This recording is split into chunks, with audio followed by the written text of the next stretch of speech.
ಸ್ನೇಹಿತರೆ ನಮಸ್ಕಾರ. ನಾನು ನಿಮ್ಮ MD ಕನ್ನಡಿಗ ಮಾತಾಡೋದು.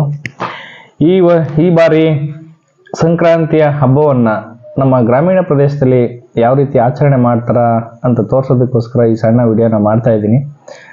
ಹಾಗಾಗಿ ಗ್ರಾಮೀಣ ಪ್ರದೇಶದಲ್ಲಿ ಮೊದಲನೇದಾಗಿ ಇದೊಂದು ಸುಗ್ಗಿ ಹಬ್ಬ ಅಂತಲೇ ಹೇಳ್ತಾರೆ. ಹಾಗಾಗಿ ಸುಗ್ಗಿ ಹಬ್ಬಕ್ಕೋಸ್ಕರ ಕೆಲವು ವಿವಿಧ ರೀತಿಯಲ್ಲಿ ಎಲ್ಲರೂ ಆಚರಣೆ ಮಾಡ್ತಾರೆ. ಮೊದಲನೇದಾಗಿ ತಾವು ಬೆಳೆದಂಥ ಫಸಲನ್ನು ಕೆಲವರು ಒಂದು ಕಡೆ ಗುಡ್ಡೆ ಹಾಕಿರ್ತಾರೆ, ಅದನ್ನ ಮೆದೆ ಹಾಕ್ತಾರೆ ಅಂತಲೂ ಕೂಡ ಹೇಳ್ತಾರೆ.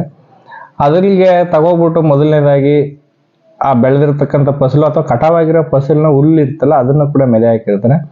ಅಲ್ಲಿಗೆ ಹೋಗ್ಬಿಟ್ಟು ಉತ್ತರಾಣಿ ಮತ್ತು ಮಾವಿನ ಸೊಪ್ಪಿನ ತೋರಣವನ್ನು ಹಾಕ್ಬಿಟ್ಟು ಬಂದಿರ್ತಾರೆ. ಈ ವಿಡಿಯೋದಲ್ಲಿ ನೋಡ್ಬೋದು ನೀವು ಸ್ಟಾರ್ಟಿಂಗ್ಗೆ. ಅದರ ವಿಶೇಷ ಏನು ಅಂತಂದರೆ, ಒಂದು ಗಾದೆ ಹೇಳ್ತಾರೆ, ಉತ್ತರಾಣಿ ಹೂವಿನಂಗೆ ಹೆಚ್ಚಿತ್ತು ನಿನ್ನ ಪರಿಚಯ ಅಂತ. ಆ ರೀತಿ ನಮ್ಮ ಮುಂದಿನ ಫಸಲು ಕೂಡ ಉತ್ತಮವಾಗಿ ಬರಲಿ ಅಂತ ಕೂಡ ಇದರ ಆಶಯ. ಜೊತೆಗೆ ಅದಾದ ನಂತರ ಬೆಳಿಗ್ಗೆಯಿಂದಲೇ ತಾವು ಸಾಕಿರ್ತಕ್ಕಂಥ ಹಸು, ಎತ್ತುಗಳು ಮತ್ತು ಜಾನುವಾರುಗಳನ್ನು ಊರ ವಲಯದಲ್ಲಿರ್ತಕ್ಕಂಥ ಕೆರೆ ಕಟ್ಟೆಗಳಿಗೆ ಅವನ್ನ ತೆಗೆದುಕೊಂಡು ಹೋಗಿ ಅಲ್ಲಿ ತೊಳೆದು ಅವನ್ನ ಇರ್ತಾರೆ. ಆಯ್ತಿದಂಗೆ ಸಂಜೆ ಮುಸ್ಸಂಜೆ ಹೊತ್ತಿಗೆ ಊರ ಹೊರ ವಲಯದಲ್ಲಿರ್ತಕ್ಕಂತಹ ಒಂದು ಸ್ಥಳವನ್ನು ನಿಗದಿ ಮಾಡ್ಕೊಂಡಿರ್ತಾರೆ. ರೋಡ್ ಇರತಕ್ಕಂಥ ಸ್ಥಳವನ್ನು ಅಲ್ಲಿಗೆ ತಾವು ಬೆಳಿಗ್ಗೆ ಎಲ್ಲ ಸ್ವಚ್ಛಗೊಳಿಸಿರ್ತಕ್ಕಂಥ ಜಾನುವಾರುಗಳನ್ನ ಅಲ್ಲಿಗೆ ಹೊಡೆದುಕೊಂಡು ಹೋಗಿ ಅಲ್ಲಿ ವಿವಿಧ ರೀತಿಯಲ್ಲಿ ತಮ್ಮ ಇಷ್ಟಾನುಸಾರ ಅವರವರ ಹಸುಗಳು, ಎತ್ತುಗಳು ಮತ್ತು ಕುರಿ ಇವಕ್ಕೆಲ್ಲ ಸಿಂಗಾರವನ್ನು ಮಾಡಿರ್ತಾರೆ. ಯಾವುದಕ್ಕೋಸ್ಕರ ಅಂದರೆ ಕಿಚ್ಚನ್ನು ಹಾಯಿಸೋದಕ್ಕೋಸ್ಕರ. ಈ ಕಿಚ್ಚನ್ನು ಹಾಯಿಸ್ಬೇಕು ಅಂತಂದರೆ ಈ ಎಲ್ಲ ಜಮಾವಣೆ ಆಗಿರ್ತಕ್ಕಂಥ ಜಾನುವಾರುಗಳಿಗೆ ಒಂದು ಮುಖ್ಯಸ್ಥ ರೀತಿಯಲ್ಲಿ ಒಂದು ಊರಿನ ಬಸವ ಇರುತ್ತೆ. ಅದರ ಸಮ್ಮುಖದಲ್ಲಿ ಎಲ್ಲ ಜಮಾವಣೆ ಆಗಿರ್ತವೆ. ಮೊದಲು ಅದಕ್ಕೆ ಪೂಜೆ ಸಲ್ಲಿಸಿ ನಂತರ ಅದರ ಸಮ್ಮುಖದಲ್ಲಿ ಎಲ್ಲವೂ ಅದರಿಂದನೇ ಜೊತೆಲೇ ಹೋಗ್ತಾರೆ. ಇದು ನಮ್ಮ ಹಳ್ಳಿಯ ವಾಡಿಕೆ ಕೂಡ. ಅದೇಗೆ ಅಂತಂದರೆ, ಮೊದಲನೇಗೆ ಈ ಕಿಚ್ಚು ಅಂತಂದ್ರೆ ಏನು ಅಂತಂದರೆ ನಾವು ತಿಳ್ಕೊಬೋದು. ಕಿಚ್ಚು ಅಂತಂದರೆ ಮಕರ ಸಂಕ್ರಾಂತಿಯು ಭಾರತದಾದ್ಯಂತ ಜನವರಿ ತಿಂಗಳಲ್ಲಿ ಆಚರಿಸುವ ಒಂದು ಸುಗ್ಗಿಯ ಹಬ್ಬ.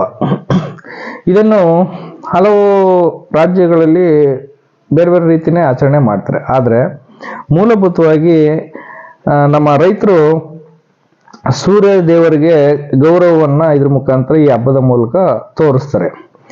ಮತ್ತೆ ಸಂಕ್ರಾಂತಿಯು ಚಳಿಗಾಲದ ಅಂತ್ಯ ಮತ್ತೆ ದೀರ್ಘ ಬೇಸಿಗೆ ದಿನಗಳನ್ನು ಕೂಡ ಇದು ಸೂಚನೆ ಮಾಡುತ್ತೆ. ಆ ಸೂಚಿಸುವ ದಿನಗಳನ್ನು ಕೂಡ ನಾವು ಸಂಕ್ರಾಂತಿ ಅಂತ ಕರೀಬಹುದು.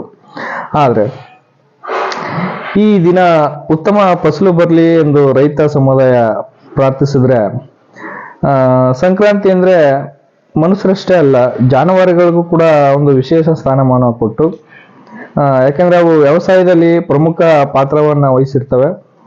ಹಾಗೆ ಭಾರತದ ಅನೇಕ ಪ್ರದೇಶಗಳಲ್ಲಿ ರೈತರು ಕೂಡ ತಮ್ಮ ಜಾನುವಾರುಗಳನ್ನು ಇಂತಹ ಆಚರಣೆಗಳಲ್ಲಿ ತೊಡಗಿಸುತ್ತಾರೆ. ಆ ಆಚರಣೆ ಯಾವುದು ಅಂತಂದ್ರೆ ಕಿಚ್ಚಾಯಿಸೋದು ಅಂತ ಹೇಳ್ತಾರೆ.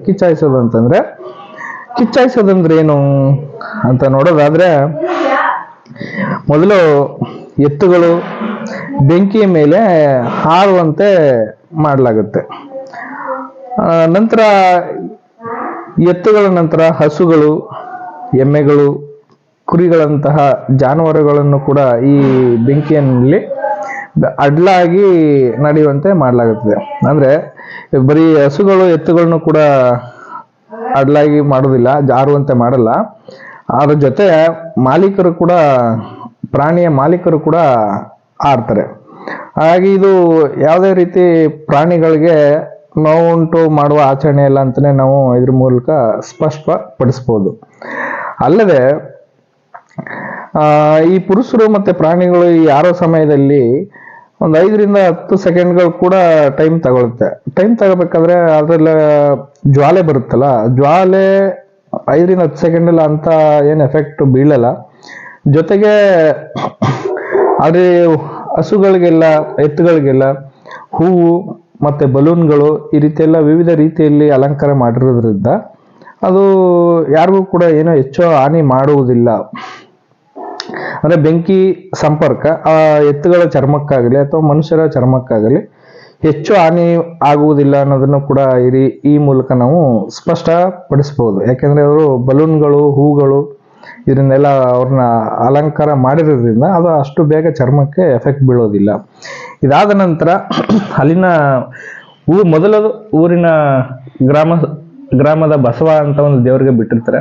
ಆ ಗ್ರಾಮದ ಬಸವನ ಸಮ್ಮುಖದಲ್ಲಿ ಎಲ್ಲ ಜಮಾವಣೆಯಾಗಿ ಅಲ್ಲಿಂದ ಕಿಚ್ಚನ್ನ ಹಾಯಿಸ್ಕೊಂಡು ಬಂದ ನಂತರ ಎಲ್ಲವೂ ಒಟ್ಟಾಗಿ ಸಾಮೂಹಿಕವಾಗಿ ಊರಿನ ಪ್ರಮುಖ ಬೀದಿಗಳಲ್ಲಿ ಮೆರವಣಿಗೆಯನ್ನ ಮಾಡ್ತಾರೆ. ಪ್ರಮುಖ ಬೀದಿಗಳಲ್ಲಿ ಮೆರವಣಿಗೆಯಾಗಿ ಇಲ್ಲಿ ದೇವಸ್ಥಾನ ಕಾಣ್ತಾ ಇದೆಯಲ್ಲ, ಆ ದೇವಸ್ಥಾನದಲ್ಲಿ ಕೂಡ 3 ಸುತ್ತು ಪ್ರದಕ್ಷಿಣೆನ ಹಾಕ್ತಾರೆ.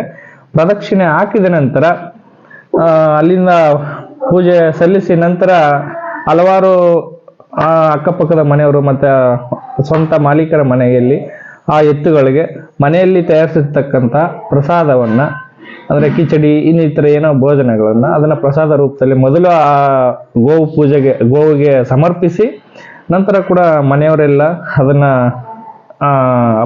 ಹಬ್ಬಕ್ಕೆ ಸ್ಪೆಷಲ್ ಎಂದು ತಿಳಿದು ಸೇವಿಸಿಕೊಂಡು ಹಬ್ಬವನ್ನು ಆಚರಣೆ ಮಾಡ್ತಾರೆ. ಹಾಗಾಗಿ ಇಲ್ಲಿ ವಿವಿಧ ರೀತಿಯ ನೀವು ಎತ್ತುಗಳನ್ನ ನೋಡ್ರಿ. ಕೆಲವರು ಪುನೀತ್ ರಾಜ್ಕುಮಾರ್ನು ಕೂಡ ಹಾಕೊಂಡಿದ್ರು. ಇನ್ನು ಕೆಲವರು ಒಂದು ರುದ್ರಿ ಅಂದ್ಬಿಟ್ಟು ಒಂದು ಹೊಸ ಹಳ್ಳಿಕಾರ್ ತಳಿನೂ ಕೂಡ ನೋಡ್ಬೋದು ಅಂತ ಈ ಮೂಲಕ ತಮಗೆ ತಿಳಿಸ್ತಾ ಈ ವಿಡಿಯೋನ ಮುಗಿಸ್ತಾ